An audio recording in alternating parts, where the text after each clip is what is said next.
everybody, welcome back to Just Outside My Workshop. So I get a question all the time. Hey Roy, what has happened to all the power hammers you built? So I want to take a real quick walk to the back end of my, where I put all my stuff and my storage. And the easy answer, if you don't want to watch the rest of the video, I put it all in a storage shed. And I'm not really quite sure what I'm going to be doing with it yet. Most likely, all I'm going to do with my power hammers when I'm ready to do this is I will sell my power hammers. You know, just selling the ones that I've done, and that'll be pretty much it. So just drop me, I'll put my email in the description. Most of you guys already know that. If you're interested in that sort of thing, we can see if we can make arrangements. You know, I don't know what price I'm going to put on them yet, things like that, but that's honestly what I'm probably going to do with it. Now, I created the beam hammer, and I was going to help a guy out with that, but that kind of fell through, so I'll just let that be what it is. So I'm probably just going to sell the beam hammer instead, but I'll just show you guys real quick. This is an old livestock barn here on the property, but lo and behold, there they are. If y'all can see in there.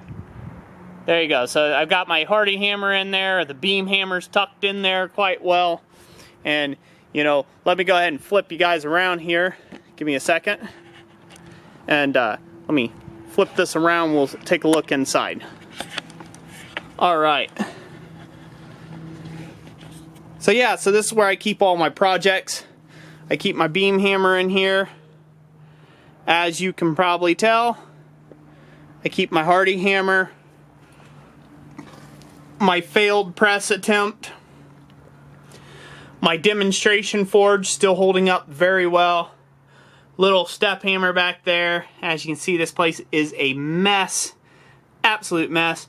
Little anvil, little demonstration anvil, and a few other odds and ends tooling. But yeah, you know, I mean, that's pretty much where they went to. That's where they are.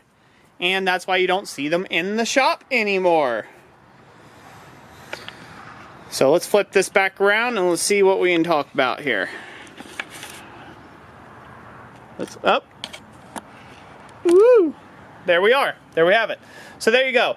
That's what happens to it. That's where it's at. That's where it's been going on with those things. For all of you that's had the itching and burning question about what's happened to them, I get the question a lot, why don't I use them instead of that? The frank